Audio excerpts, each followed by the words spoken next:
Thank you so much for welcoming me here. Murakoze cyane kunyakira. Hallelujah. Hallelujah. Murakoze cyane. Thank you very much. Today we will read from Luke 15. Muri aya masaha tugiye gutangira ikiganiro cyacu muri Luka 15.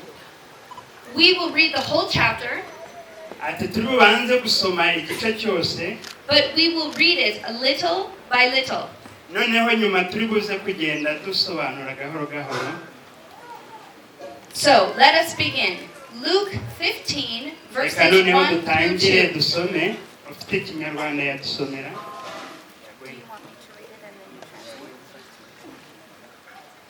So, verses 1 and 2 only. Yes. Ati umurongo wa mbere kugeza ku wa kabiri niba.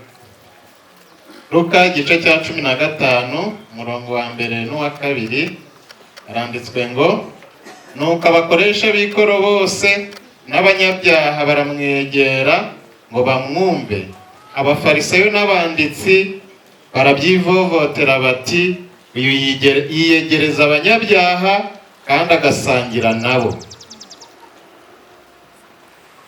At the beginning of this story, we see Jesus. Mu ntangiro turabona ahangaha Yesu. All around him are people who are sinful. Yarazengurutswe n'abantu batandukanye b'abanyabyaha. The Pharisees looked at Jesus Abafarisayo bareba Yesu and they said, "No, Jesus should not do this." ariko noneho abafarisayo baravuga ati ntabwo yarakwiriye kuba ari hamwe n'abanyabyaha. The Pharisees were the teachers of the religious law. Birumvikana ko abafarisayo bari abigisha b'amategeko. They thought they were very holy. Bibwiraga bo ko ari bazima cyangwa se ari abera ugereranyije n'abandi bantu bari aho ngaho. They thought they were the only ones that God loved. Bumvaga ko ari bo bonyine bakundwa n'Imana. They said to Jesus, "We do not trust you because you are not like us." Barangije batangira gutera Yesu icyizere, baravuga ati burya ntabwo tukigufitiye icyizere kuko uvugana n'abanyabyaha. So Jesus told them 3 stories. Yesu arangije ababwira ibitekerezo bitatu. We will read the first story. This is verses 3 through 7. Ati turi buze gusoma ku murongo wa 3 kugeza ku wa 7. kugeza ku wa 7.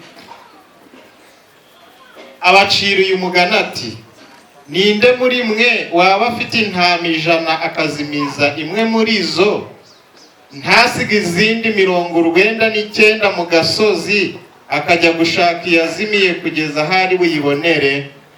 Iyo ayibonye ayiterera ku bitugu yishimye, yagera mu rugo agahamagara inshuti ze n'abaturanyi be akababwira ati twishimane kuko mbonye intama yanjye yari yazimiye.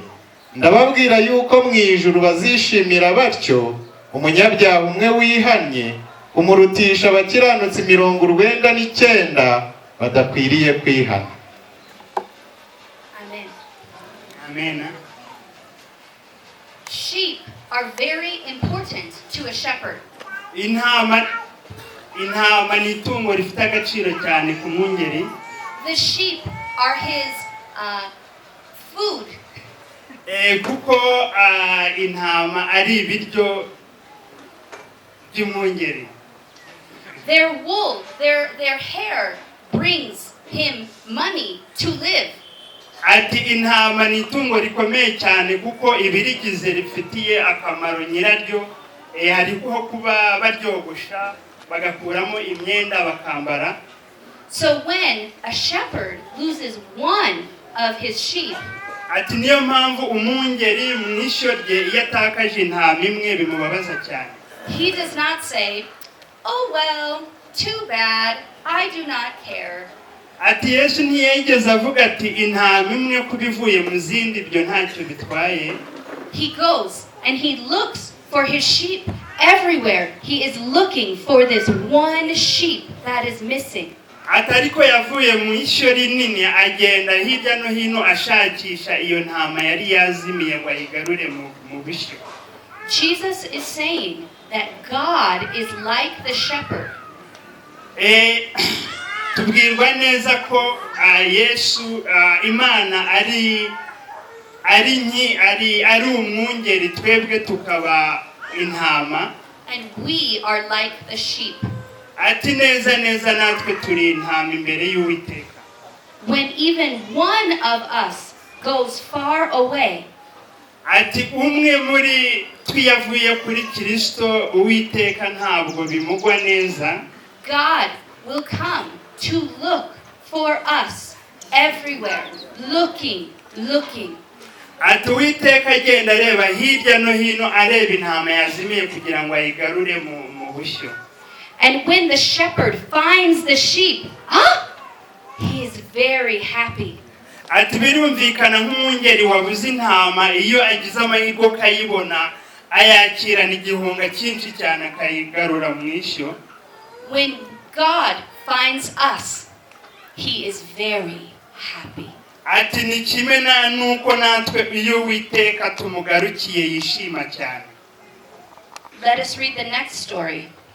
ati reka tuze kureba noneho igitekerezo gikurikiyeho.